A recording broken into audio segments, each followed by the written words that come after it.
Ready? Okay, so we're going to talk about how to set up and insert a pacer swan and some safety pointers for the nursing staff and physician staff after it's placed. So at Hopewell, we have everything in the bottom drawer of our CVP cart. You're going to need 4 distinct things. You're going to need the pacemaker itself, which is here. We have a kit that's rubber banded together with a introducer kit, which with an introducer that we're not going to use. It's too big. We're going to place that introducer that's in that kit, which is an 8.5 French with a 6 French introducer, which is here. And through that introducer, we're going to put our 5 French pacer swan. All right. So the physician's going to want to start setting up the introducer kit, getting the introducer placed. The usual placement is the right IJ. You can also use the left subclavian.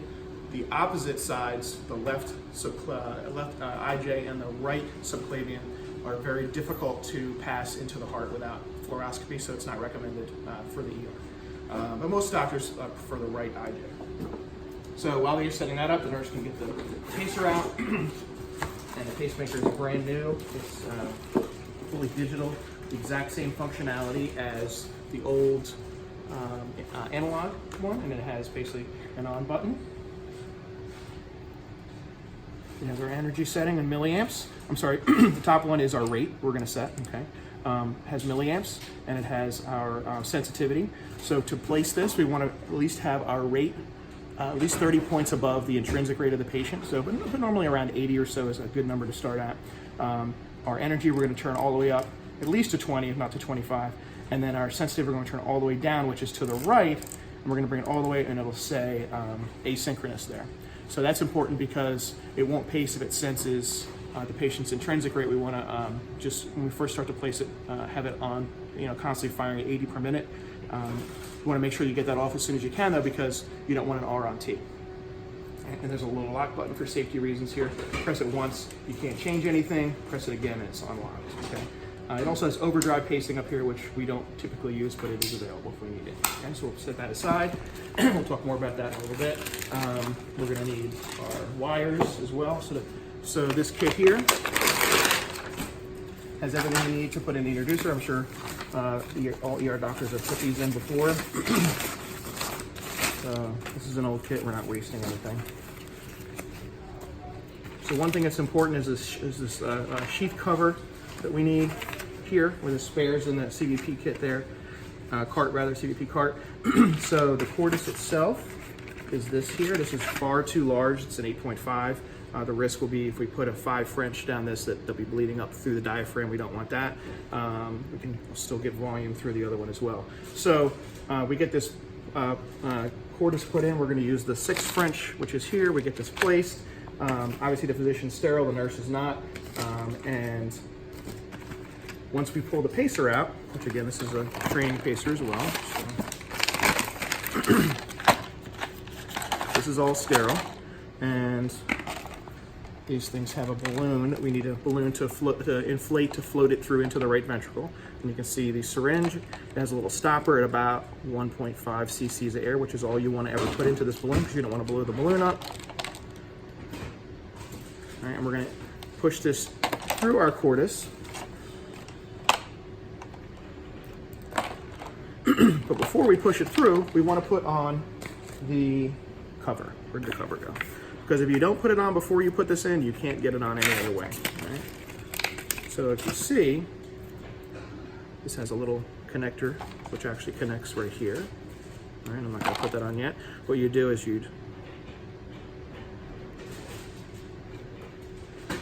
put this out of your way, start to thread this in, and at about 15 centimeters, you're out of the cordis and into the superior vena cava. And you'll know that these small little black markings, each one of those is 10 centimeters, so this is 20. And then when we get up to the large marking, that's 50, okay? So once you're into about 15, you can go ahead and inflate the balloon and start to thread this thing in. And with the blood flow, it should end up through the RA, through the tricuspid valve, and into the RV. And then once the metal tip touches the RV, when it's hooked up to the pacemaker, you'll start to pace. All right. So as the doctor's starting to pass this through, we want to hook up our pacemaker. We want to be careful to stay sterile. Okay. So everything connects directly. You don't need any pins any longer. All right. So this will go right into here. And then we have our positive and negative. Can we see that? Positive and negative. And then here we have proximal and distal, and P always goes to P. So proximal goes to positive, and distal goes to negative. All right, we want to turn our pacer on. If it's not already on, set it at about 80, set this to 25, turn this so it says asynchronous, and now we're ready to go. So the physician will inflate the balloon and start to thread this in. Now, most people, 35 to 40 centimeters is where it's going to end up in the right ventricle. So somewhere between here, 3 small marks, and 4 small marks. Now, someone's got to be watching the monitor. Typically, that's the nurse. And once you start to see pacer spikes and a QRS and an ugly T wave, you know you're pacing. Some important stuff after that, though. Obviously, the physician will need to suture this in. You slide your cover down, and you can lock your cover in.